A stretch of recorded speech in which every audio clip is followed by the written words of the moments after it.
नमस्कार दोस्तों, स्वागत है आपका अपने channel keys to success academy में। आज के इस वीडियो में अपन यूनिट 2 देखेंगे। भारतीय इतिहास इंडियन हिस्ट्री से संबंधित है यूनिट। ठीक है, एमपीएससी प्रीलिम्स के लिए बहुत इंपॉर्टेंट वीडियो है, क्योंकि लास्ट दिन में आपको रिवीजन करना होता है। ज़्यादा से ज़्यादा रिवीजन कहाँ से करेंगे, कैसे करेंगे, इसके लिए देखिए दो तरीका है। या तो आप टेस्ट सीरीज लगा करके रिविज़न करें, या तो फिर आपके पास जो शॉर्ट नोट है उससे पढ़ें। ठीक है, नोट्स तो होने ही चाहिए, शॉर्ट नोट हो या फिर नोट्स हो, उससे ही रिवीजन कीजिए, या अन्यथा कोई वन लाइनर बुक हो तो उससे रिवीजन करें। ठीक है, तो प्रे निकालने का सबसे एकमात्र ही तरीका ये सबसे बेस्ट तरीका है कि भाई ज़्यादा से ज़्यादा रिवीजन करो। ज़्यादा से ज़्यादा रिवीजन करोगे तो 80+ क्वेश्चन भी सही हो जाएंगे आपके। ठीक है, तो चलिए बिना देर किए वीडियो शुरू करते हैं। और यहाँ पर अगर यदि आप नए हैं तो वीडियो को लाइक और शेयर करें, चैनल को सब्सक्राइब कर लीजिएगा। 10,000 सब्सक्राइबर तक आप जल्दी जल्दी पहुँचाइए, ताकि हम एमपी इकोनॉमी और बजट का वीडियो रिलीज़ कर सकें, और उसके अलावा अन्य जो भी करेंट अफेयर का वीडियो है वो भी रिलीज़ कर सकें। ठीक है, तो आपको अपना प्रॉपर सपोर्ट बनाए रखना पड़ेगा, तभी हम अपनी तरफ से काम कर पाएंगे। ठीक है, तो चलिए आज का वीडियो शुरू करते हैं। तो ये थर्ड साइकिल है और यूनिट वाइज काम चलेगा, तो आप लोग ठीक है लगे रहिए, इसमें बने रहिए और प्रॉपर सपोर्ट करते रहें। और जो भी क्वेश्चन पूछा जाता है आपसे वीडियो के बीच में, उसको कोशिश करिए कि या तो आपको याद है तो ठीक है, और याद नहीं है तो गूगल कर करके आपको यहाँ पर लिखिएगा, तो उससे क्या होगा, आपको कंठस्थ हो जाएगा। ठीक है, तो चलिए आज का पहला क्वेश्चन देख लेते हैं कि किस ग्रंथ को स्मृति प्रस्थान भी कहा जाता है। राइट आंसर हो जाएगा इसका सी, भगवद गीता।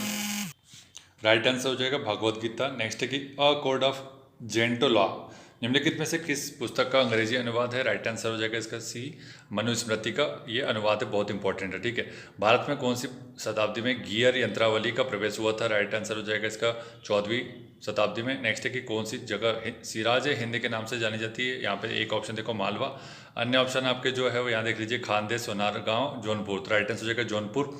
निम्न में से किस स्थान को मंदिरों का नगर भी कहा जाता है। राइट आंसर हो जाएगा एहोल। ठीक है, नेक्स्ट है कि गुप्तोत्तर युग में निम्न में से कौन सा स्थान भारत का प्रमुख व्यापारिक केंद्र था। राइट आंसर हो जाएगा उज्जैन। आशा ही परम ज्योति, नैराश्यम परम तमः, भारतीय संस्कृति की यह विशेषता निम्न में से किस में दृष्टिगोचर होती है। बहुत इंपॉर्टेंट क्वेश्चन है, क्योंकि ये क्वेश्चन आपने कभी सुना ही नहीं होगा। तो राइट आंसर क्या हो जाएगा इसका, आशावाद में। ठीक, नेक्स्ट है कि भारत की प्राचीनतम जाति कौन सी हो जाएगी, निग्रो। भारत आए विदेशी यात्री प्लिनी द एल्डर कहाँ के मूल निवासी थे। राइट आंसर हो जाएगा इटली के। पेबुल उपकरण संबंधित है किस चीज़ से है, ये कौन से काल से है, निम्न पूरा पाषाण काल। ठीक है, शिलालेख जो समकालीन दस्तावेज होता है वो क्या होता है, वो होता है बाद में परिवर्तन नहीं किया जा सकता शिलालेख, आपको पता है। हिंदू शब्द भारत के लिए सर्वप्रथम किसने प्रयोग किया गया था, ये फारसियों ने किया। ठीक है, सिंधु से हिंदू है वो। ठीक है, तो श की जगह ह यूज़ करते थे, इस वजह से हिंदू कहा होना है। सिंधु नदी का देश में जो लोग रहते हैं उसे हिंदू। भारत में मानव का सर्वप्रथम साक्ष्य कहाँ मिलता है पूछा गया, 30 नंबर का क्वेश्चन हो जाएगा। राइट, इसका ऑप्शन देख लो यहाँ पर। ठीक है, राइट आंसर हो जाएगा नर्मदा नदी घाटी, नर्मदेंसिस बोला जाता है उसको। ठीक है, नेक्स्ट है कि भीमबेटका किसके लिए प्रसिद्ध है पूछा गया। राइट आंसर हो जाएगा इसका गुफाओं के शैलचित्र के लिए। राग का टीला निम्नलिखित में से किस नवपाषाणिक स्थल से संबंधित है। राइट आंसर हो जाएगा इसका राग का टीला। 20 हो जाएगा सघन कल्लू। ये क्वेश्चन आपने सुना नहीं होगा शायद। ठीक है, तो लिख लीजिएगा, अगर नहीं सुना तो कोई बात नहीं।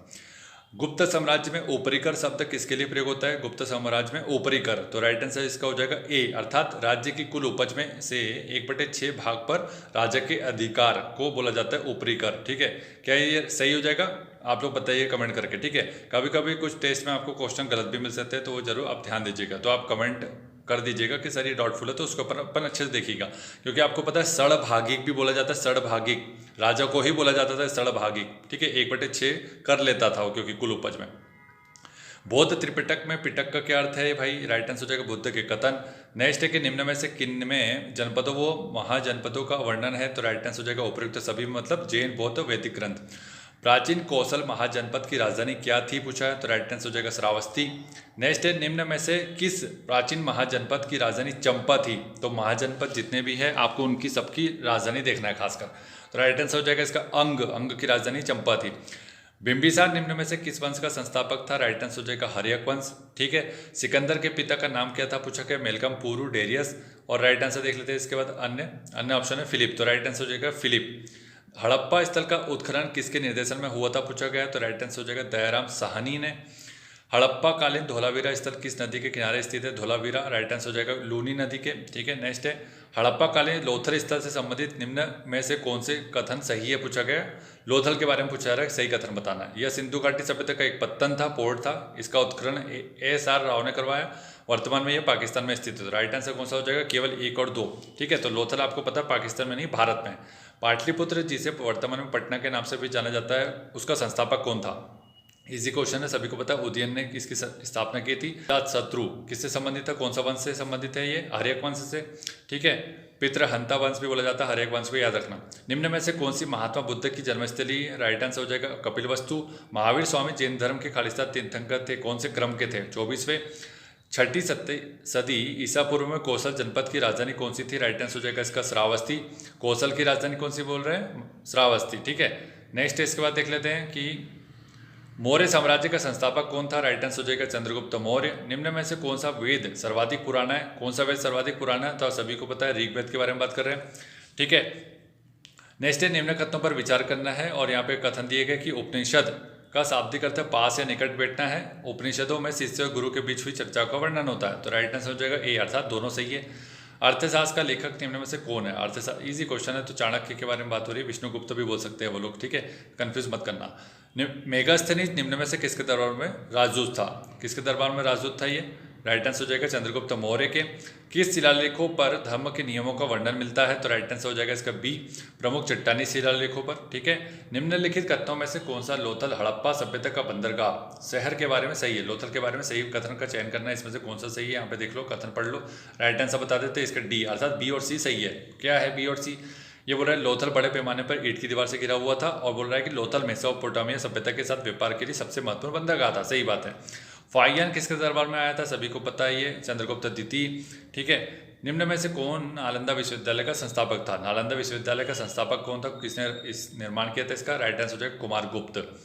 पहला गुप्त शासक कौन था जिसने चांदी के सिक्कों की शुरुआत की? पहला गुप्त शासक कौन था जिसने चांदी के सिक्के की शुरुआत की? राइट आंसर हो जाएगा डी, कुमार गुप्त।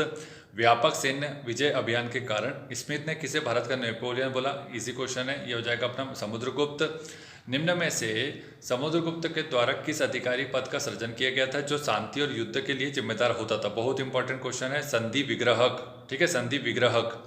यहाँ पे टाइपिंग एरर है, संधि विग्रहक होगा वो, ठीक है। हर्यक वंश का संस्थापक कौन था? सभी को पता है यहाँ पर, ठीक है, बिंबिसार हो जाएगा। नेक्स्ट है कि निम्नलिखित शासकों में से किसने अंतिम नंद शासक घनानंद को गद्दी से हटाकर 322 ईसा पूर्व में पाटलिपुत्र पर कब्जा कर लिया? वो कौन था? वो था चंद्रगुप्त मौर्य। इसकी सबसे ज़्यादा अगर किसी ने मदद की तो वह है चाणक्य। नवपाषाण कालीन युग में आम लोगों की जीवन शैली के बारे में निम्न में से कौन सा कथन सही है पूछा गया? तो यहाँ पे कुछ ऑप्शन मतलब कथन दिख रहे हैं, कथन देख लो। राइट आंसर हो जाएगा ए और बी दोनों, अर्थात कलशों का उपयोग मृतकों की अंत्येष्टि के लिए ताबूतों के रूप में इस्तेमाल किया गया। दूसरा बोल रहा है कि ग्रामीण समुदाय का जीवन गतिहीन था, ठीक है। नेक्स्ट है निम्न में से कौन सी अशोकों की राजधानी थी? अश्मको या अशोको होगा, ठीक है। राइट आंसर क्या हो जाएगा इसकी? तो ये हो जाएगा पोतन या पोटली या पोदन। आधुनिक महाराष्ट्र के बारे में बात की जा रही है। गुप्त साम्राज्य का संस्थापक कौन था? राइट आंसर सबको पता है, गुप्त साम्राज्य का संस्थापक कौन था? तो श्री गुप्त हो जाएगा राइट आंसर, ठीक है, डी हो जाएगा राइट आंसर। निम्न में से कौन सा सिंधु घाटी सभ्यता के पतन का कारण नहीं माना जाता है? बोला गया नहीं माना जाता, ठीक है। इस टाइप से क्वेश्चन जब भी आप पेपर पढ़ रहे हैं तो पढ़ पढ़ के मन में दोहराते हुए पढ़ना है कि क्वेश्चन क्या बोला जा रहा है बार बार, ठीक है। तो ये सब जो हर एक वीडियो में एक एक पॉइंट बताया जा रहा है आपको कि पेपर कैसे हैंडल करना है वहाँ पे। तो जो भी ये व्यक्ति अच्छे से सुन रहा है या फिर उसको लिख रहा है कि सर क्या पॉइंट बता रहे हैं, ये बहुत ज़्यादा इंपॉर्टेंट है, ठीक है। तो पेपर जब सॉल्व करके आएंगे, अच्छे क्वेश्चन सही हो जाएंगे, तब आपको ये बात समझ में आएगी कि क्या बोली जा रही थी वीडियो में। तो राइट आंसर हो जाएगा इसका डी। उपरोक्त सभी हड़प्पा संस्कृति के पतन के लिए संभावित सिद्धांत है। क्या कि भाई बाढ़ आ गई थी वहाँ पे, जलवायु परिवर्तन है, नदियों में सूखा पड़ गया था, संसाधनों का अत्यधिक दोहन किया गया, बेहतर युद्ध कौशल नहीं होने की वजह से आर्यों का आक्रमण हुआ, तो इसमें ये लोग खत्म हो गए। हड़प्पा के लोगों की धार्मिक मान्यता से संबंधित निम्न कथनों पर विचार करना है। पहला कथन, दूसरा कथन, तो राइट आंसर देखेंगे सीधा ये हो जाएगा। उपरोक्त में से कोई भी सही नहीं है। धार्मिक मान्यता के बारे में बात हो रही है। गुप्त काल के दौरान निम्न में से कौन सा कर बिक्री कर और खरीद कर से संबंधित था? गुप्त काल के बारे में बात हो रही है, तो कल्पित या उपकल्पित बोला जाता है जिसे बिक्री कर और खरीद कर से संबंधित था। नेक्स्ट है कि विषम जोड़ों का मिलान करना है और विषम जोड़ा खोजना है आपको। रज्जू बोला जा रहा है कि भूमि के माप के लिए यूज किया जाता था कर। सर्वरिष्ट मजबूर कर था और मजदूर या मजबूर कर था। बेड़क भोग सिंचाई कर, उपरिक पुलिस कर, तो राइट आंसर हो जाएगा औपार्निक पुलिस कर, जो कि गलत हो जाएगा, ठीक। गणित के प्राचीन भारतीय योगदान से संबंधित निम्न कथनों पर ध्यान देना है। पद कथन 1 कथन 2 दिया जा रहा है यहाँ पर, ठीक है। तो यहाँ पे ऑप्शन देख लीजिए और राइट आंसर देख लीजिए इसका कि 1 और 2 दोनों सही है। क्या बोला जा रहा है गणित के बारे में प्राचीन भारत में कि भारतीयों ने 3 महत्वपूर्ण योगदान दिए। कौन कौन से? एक तो संकेतन दिया, ठीक है। उसके बाद क्या दिया है? संकेतन दिया, फिर दशमलव प्रणाली दी और शून्य का उपयोग किया, और शून्य का उपयोग ब्रह्मगुप्त ने बताया, लेकिन शून्य की खोज आर्यभट्ट ने की थी। दोनों में बहुत डिफरेंस है, अच्छे से सुन लेना। आर्यभट्ट ने शून्य की खोज की थी, लेकिन ब्रह्मगुप्त ने उसका यूज कैसे किया जाएगा उसके बारे में बताया था, ठीक है। और गुरुत्वाकर्षण के बारे में भी सबसे पहले भारत में ही बता दिया गया था, वो तो बाद में न्यूटन ने उस बुक को पढ़ा और फिर उसके बाद उसने बताया कि ऐसा होता है, ठीक। रेखा गणित का ज्ञान 5वीं शताब्दी ईसा पूर्व के सुलभ सूत्र को रेखांकित करता है। आर्यभट्ट सूर्य सिद्धांत ने त्रिकोणमिति की उत्पत्ति की थी। आर्यभट्ट ट्रिग्नोमेट्री भी आर्यभट्ट ने ही किया था। तो बहुत सारी चीज़ें हैं, आपको गर्व होना चाहिए भारतीय संस्कृति और भारतीय शास्त्रों के ऊपर, ठीक है। और यहाँ ऋषि मुनियों ने जो योगदान दिया उसके ऊपर भी। निम्नलिखित में से किसने 1837 में अशोक के शिलालेखों की ब्राह्मी लिपि को खोजा था? राइट आंसर हो जाएगा जेम्स प्रिंसेप के बारे में बात हो रही है, ठीक है। अशोक की ब्राह्मी लिपि की खोज जेम्स प्रिंसेप। जैन और बौद्धों में संबंधित निम्न तथ्यों में से कौन सा सही है पूछा गया, तो देखो ऑप्शन क्या बोल रहा है। यहाँ पे ऑप्शन देख लिए, ठीक है। नेक्स्ट देखते हैं इसका, कि डी राइट आंसर है, मतलब ए और बी दोनों सही है, कि जैन और बौद्ध दोनों मूल रूप से उपनिषदों के विचारों के लिए लिए गए हैं और दोनों में आर्य संस्कृति एक आम पृष्ठभूमि थी, ठीक है। दोनों समय की प्रचलित निराशावादी भावना के उत्पाद थे, ठीक है, क्योंकि वो कर्मकांड थे उनसे निराश हो चुके थे, उसके बाद इनकी जो विचारधारा आई थी उससे भी ज़्यादा प्रचलित हो गए। आपने मेंस में सब पढ़ा हुआ है। सुंग वंश का संस्थापक कौन था? यह हो जाएगा ए, पुष्यमित्री सुंग। निम्न में से कौन सा शब्द शिलालेखों के अध्ययन से संबंधित है? तो राइट आंसर हो जाएगा पुरालेख, ठीक है। नेक्स्ट है कि विषम जोड़ी खोजना है। अब यहाँ पे देखो, सर्ग प्रतिसर्ग मनवंतर वंश, तो राइट आंसर हो जाएगा डी, वंश कुछ चयनित छात्रों के जीवन की कहानी है, ये गलत हो जाएगा। सर्ग ब्रह्मांड के विकास, प्रतिसर्ग ब्रह्मांड की खोज, मनवंतर समय के बारंबार से संबंधित है। और ये सब जो होता है ना पुराण और ये सब आपने सुना होगा, तो इसके मतलब लिखे जाते तो चैप्टर बोलते हैं ना अपन, अध्याय 1, अध्याय 2, अध्याय 3, इस टाइप से इसमें जो चैप्टर होते हैं उसको बोला जाता है सर्ग प्रतिसर्ग, इस टाइप के मनवंतर, ठीक है। नेक्स्ट है कि 1863 में भारत में पहले पूरा पाषाण पत्थर की खोज किसने की थी पूछा है। राइट आंसर हो जाएगा 58 का हो जाएगा ए, अर्थात क्या है इसका मतलब, रॉबर्ट ब्रूस फूड ने पहले पूरा पाषाण पत्थर की खोज की 1863 में। पूरा पाषाण शब्द की खोज 1865 में पुरातत्वविद के द्वारा दी गई थी। राइट आंसर हो जाएगा इसका जॉन लपबाक। जॉन लपबाक ने बोला कि पूरा पाषाण शब्द की खोज की, कब? 1865 में, ठीक। सिंधु घाटी सभ्यता के काल से संबंधित है, कौन से काल से संबंधित है? ये हो जाएगा ए और बी दोनों से, अर्थात ताम्रपाषाण काल और कांस्य युग, ठीक है। पत्थर के आपको उपकरण मिले और तांबे के भी उपकरण मिले, इस वजह से ये संबंधित है इससे, ठीक। किस बौद्ध पाठ में केवल प्रथम 12 महाजनपदों का उल्लेख है और 16 में से 4 महाजनपदों का जिक्र नहीं है? किसके बारे में बात हो रही है? यह हो जाएगा दिग्ग निकाय। देखो बौद्ध धर्म से संबंधित इसी टाइप के जो साहित्य है उसी से क्वेश्चन आता है एमपीपीएससी में, हिस्ट्री का काफ़ी टफ अगर उसको करना है तो ये सब पूछता है, दिग्ग निकाय, मध्यम निकाय, तो इसके अंदर की जानकारी पूछ लेता, फिर आपको पता नहीं है। और बहुत सारे लोग पढ़ते भी नहीं है, और मैं बता रहा हूँ कि 100 में से सिर्फ 5 लोग को भी पता हो तो बहुत बड़ी बात है। इतना अंदर कोई पढ़ता नहीं है, वो है तुक्के की बात, कि कौन सही तुक्का लग गया, फिर बाद में तो कोई अपनी वास्तविकता बताता नहीं है कि भाई मैंने तुक्का मारा था, वो तो ये बोलता है कि हाँ मुझे पता था। तो ये सब बाकी लोगों की बातों में मत आना। जो लास्ट के 20 क्वेश्चन होते हैं उसमें सबका तुक्का ही होता है, किस्मत ही होती है। बस ये है कि कौन कैसे लगा रहा है, उसकी अप्रोच क्या है। अप्रोच ऑलरेडी बता चुके हैं कि भाई कैसे तुक्का मारा जाता है। और अगर फिर भी नहीं पता है तो अपन लास्ट टाइम में जब एग्जाम देने जाएंगे उससे पहले एक वीडियो रिलीज कर देंगे कि आपको तुक्के कैसे मारना है लास्ट 20 क्वेश्चन में, जो कि आपको पता ही नहीं है, ठीक है। राइट आंसर बी हो जाएगा दिग्ग निकाय। नेक्स्ट है कि सिंधु घाटी सभ्यता में से कौन सी साइट पर बिना दुर्ग का केवल एक शहर था? ऐसा शहर था जहाँ पर दुर्ग नहीं था, ये हो जाएगा किसके बारे में बात हो रही है? चन्हू-दड़ो, ठीक है, ये जो कि पाकिस्तान में। किस पाल शासक ने बौद्धों के लिए मशहूर विक्रमशिला विश्वविद्यालय की स्थापना की थी? राइट आंसर हो जाएगा डी, धर्मपाल ने विक्रमशिला विश्वविद्यालय, ठीक है। विषम जोड़ों का पहचान करना है, युवराज, पुरोहित, सेनापति, अमात्य। डी हो जाएगा अमात्य जासूस नहीं होता था, ठीक है। तो अमात्य क्या होता था ये लोग आप कमेंट करके बताएंगे, बाकी सभी सही है कि युवराज राजकुमार होता था, पुरोहित मुख्य पुजारी होता था, सेनापति प्रमुख कमांडर होता था। निम्न में से किन प्राचीन संदेशों से मौर्य शासकों और कालक्रम की सूची का पता चलता है? तो कहाँ से पता चलता है भाई? ये हो जाएगा ए, पुराण से पता चल जाता है, ठीक है, कि मौर्य काल का इतिहास से संबंधित जानकारी यहाँ पे मिल जाती है। नेक्स्ट है कि सातवाहन काल से संबंधित विश्लेषण कौन सा है? यहाँ पे ऑप्शन दिख रहे हैं, ठीक है। राइट आंसर हो जाएगा इसका सी, ए और बी दोनों सही हो जाएगा, ठीक है। आराम से बैठ कर इसको पढ़ लीजिएगा, ठीक है। नेक्स्ट है कि सातवाहन साम्राज्य समाज के कितने वर्गों में परिलक्षित था? कितने भागों में विभाजित था? ये हो जाएगा 4 भागों में। सातवाहन राज के भीतर सामंतों के कितने प्रकार थे? सामंत के प्रकार थे यहाँ पे 3।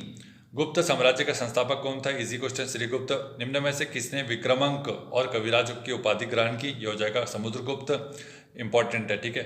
निम्न में से किसने वीरसेन को अपने प्रचार के दौरान सेना प्रमुख नियुक्त किया था? वीरसेन को कौन है वो? चंद्रगुप्त प्रथम, बाकी के ऑप्शन देखो। समुद्रगुप्त ने इसको सेनापति नियुक्त किया था वीरसेन को। पूरा पाषाण या पुरानी पाषाण युग से संबंधित गहन विश्लेषण है, तो यहाँ पे बताना है, कुछ ऑप्शन देख लो आराम से अच्छे से। राइट आंसर हो जाएगा इसका बी, ठीक, तो इसको पढ़ लीजिएगा आराम से, कोई दिक्कत नहीं है। कई चट्टानी आश्रयों गुफाओं को पुरापाषाण लोगों द्वारा इस्तेमाल नहीं किया गया था। ठीक, सही जोड़ी का चयन करना है। यहाँ पे 73 नंबर क्वेश्चन हो जाएगा, सही जोड़ा बताना है। यहाँ पे तो देख लो ऑप्शन राइट आंसर का बनवाली हरियाणा में सही है। ठीक है, बाकी आपको कालीसिंध पता है, फिर राजस्थान में हो जाएगा। ठीक है, धोलावीरा गुजरात में हो जाएगा। और कोड दीजिए कहाँ पर है आपको बताना।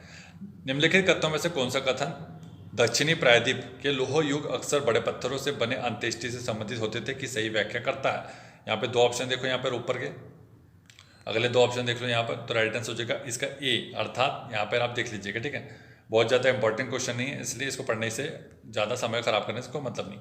सिंधु घाटी सभ्यता के नगर योजना से संबंधित निम्न कथनों पर ध्यान देना है। यहाँ पे दिख रहा है ऑप्शन, राइट आंसर हो जाएगा डी, अर्थात उपरोक्त में से कोई भी नहीं संबंधित है इस नगर योजना से संबंधित। ठीक है, नेक्स्ट है कि नवपाषाण काल के किस स्थल से शंख के ढेर प्राप्त हुए। शंख के ढेर कहाँ से प्राप्त हुए, नवपाषाण काल से संबंधित है। राइट आंसर हो जाएगा पिकलीहल। ठीक है, निम्नलिखित में से सुमेलित नहीं है। कौन सा सुमेलित नहीं है, यहाँ पे ब्राह्मण ग्रंथ और वेद दिए गए, तो कौन सा इसे सही सुमेलित नहीं है, यहाँ पे बोला जा रहा है सी, सामवेद से तेतरी। ठीक है, देखते हैं इसका, बाकी सभी सही है। ऋग्वेद से सांख्यान, यजुर्वेद से शतपथ ब्राह्मण, अथर्ववेद से गोपद ब्राह्मण। ठीक है, नेक्स्ट है सिंधु घाटी सभ्यता में महाविद्यालय भवन के अवशेष कहाँ से प्राप्त हुए। सिंधु घाटी सभ्यता में इसका राइट आंसर क्या हो जाएगा, मोहनजोदड़ो। ठीक है, मोहनजोदड़ो। और ये जो तेतरी ब्राह्मण है वो यजुर्वेद से संबंधित है। सामवेद से कौन हो जाएगा, तांडे ब्राह्मण। ठीक है, तांडे। नेक्स्ट क्वेश्चन देख लेते हैं। पश्चिमी भारत के किस स्थान से बौद्ध विहारों का विशालतम समूह मिला है। राइट आंसर हो जाएगा सी, जुनेर से। जस्टिन ने किसकी सेनाओं को डाकुओं का गिरोह कहा। राइट आंसर हो जाएगा इसका चंद्रगुप्त। सेतुबद्ध किस प्रकार का कर है पूछा गया है, तो राइट आंसर हो जाएगा निःशुल्क श्रम एवं बेकार। ठीक, नेक्स्ट है कि पतंजलि किस शासक के पुरोहित थे। इजी क्वेश्चन है, पुष्यमंत्री सुंग। संगम काल में नीथल शब्द का प्रयोग किसके लिए हुआ है, नीथल शब्द संगम काल का। राइट आंसर देख लेते हैं इसका बी, अर्थात क्या हो जाएगा इसका मतलब, ये हो जाएगा समुद्र तट के लिए यूज हुआ नीथल। ठीक है, नेक्स्ट है इसके बाद कि गुप्त काल में रेशम बुनकरों की श्रेणी में एक भव्य सूर्य मंदिर का निर्माण करवाया था, यह किस अभिलेख से पता चलता है, तो राइट आंसर हो जाएगा इसका सी, मंसूर अभिलेख। ठीक है, किस काल में स्त्रियों की स्थिति इतनी गिर गई थी कि उन्हें शूद्रों की श्रेणी में गिना जाने लगा। कौन सा काल है वो, ये हो जाएगा मौर्योत्तर काल। मौर्योत्तर काल मतलब मौर्य के बाद का जो काल था, उस समय जो वंश थे उसमें ये दशा हो चुकी थी। राजशेखर नामक विद्वान किसकी राज्यसभा में निवास करता था, तो ये आ चुका है महिपाल। नेक्स्ट है कि साहस्रांक चरित्र में किस शासक के जीवन का चरित्र वर्णन किया गया है, तो राइट आंसर हो जाएगा इसका सिंधुराज। नेक्स्ट है कि सेन राजवंश का संस्थापक किसे माना जाता है, तो सभी को पता है तो हो जाएगा। ठीक है, इसका राइट आंसर हो जाएगा सामंत सेन। कश्मीर का नीरो किसे माना जाता है, राइट आंसर हो जाएगा हर्ष को। चोल काल में अय्या वोल वर्ग किससे संबंधित है, राइट आंसर हो जाएगा इसका घुमक्कड़ व्यापारी को बोला जाता है चोल काल में। इसी टाइप की वर्डिंग्स पूछ ली जाती है। देखो कुछ वंश का नाम बताता हूँ। ठीक है, जैसे गुप्त, चोल, विजयनगर और मौर्य, इनसे संबंधित शब्दावलियाँ पूछ ली जाती है अक्सर, खासकर। फिर ये अपना प्राचीन में हो जाएगा। फिर मध्यकाल में आपको पता है सल्तनत और मुगल, इससे संबंधित पूछा था। मराठा भी पूछा था। ठीक है, तो याद रखना, वहाँ से वर्डिंग्स देख लेना इस टाइप की। 91 है कि हड़प्पा सभ्यता की खोज सर्वप्रथम किसने की थी, राइट आंसर हो जाएगा दयाराम साहनी। सिंधु सभ्यता का स्वरूप कैसा था, भाई हो जाएगा नगरी। सिंधु सभ्यता का विशालतम केंद्र कौन सा था, हड़प्पा, मोहनजोदड़ो, लोथल, कालीबंगा, तो आपको पता है इसका राइट आंसर हो जाएगा मोहनजोदड़ो। ठीक है, नेक्स्ट है कि सिंधु घाटी सभ्यता का सबसे पूर्वी स्थल आलमगीरपुर उत्तर प्रदेश में किस नदी के किनारे विकसित हुआ। इजी क्वेश्चन है, सी हिंडन हो जाएगा।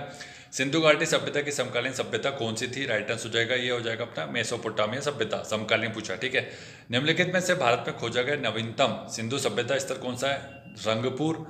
ऋग्वैदिक काल की नदियों के पुराने नाम के साथ कौन सा युग में सुमेलित नहीं है पूछा गया, तो यहाँ पे बोल रहा है कि देखो सतुद्री, सतलज को बोला जाता है, वो ठीक लग रहा है, ठीक ही है। गंडक, सदानेरा, रावी, परुष्णी, चिनाब, वितस्ता, तो ये हो जाएगा अपना डी, चिनाब, वितस्ता, ये दोनों अलग है। वितस्ता किसको बोला जाता था, झेलम को। सिंधु सभ्यता के कौन से स्थल से घोड़े के हड्डियों के अवशेष मिला है पूछा है, राइट आंसर हो जाएगा सूर कोतदा। निम्नलिखित में से कौन सा असुमेलित है, बनवाली, मालवन, मिताथल, मिटाडेल। ये देखिए अभी इसका ऊपर क्वेश्चन आया था 2021 में, मतलब 2019 का जो मेंस हुआ है उसमें मिथाडेल आया था। ठीक है, और राइट आंसर इसका मिथाडेल ही बोल रहा है। ठीक है, असुमेलित है, मिथाडेल अहमदाबाद से संबंधित नहीं है। निम्न में से कौन सा युग में असुमेलित है, तो यहाँ पे देख लीजिए 4 ऑप्शन, राइट आंसर हो जाएगा इसका ई, इनमें से कोई नहीं। ठीक है, बाकी सभी सही है। दोस्तों यूनिट 2 का वीडियो आज यहीं पे समाप्त करते हैं। वीडियो अच्छा लगा तो वीडियो को लाइक और शेयर करना, अपने स्टेटस पे लगा लेंगे वीडियो को तो बहुत अच्छी बात है। 10,000 सब्सक्राइबर तक जल्दी से जल्दी पहुँचाएँ। ठीक है, thank you so much for watching. Tell me pretty lies, look me in the face. Tell me that you love me,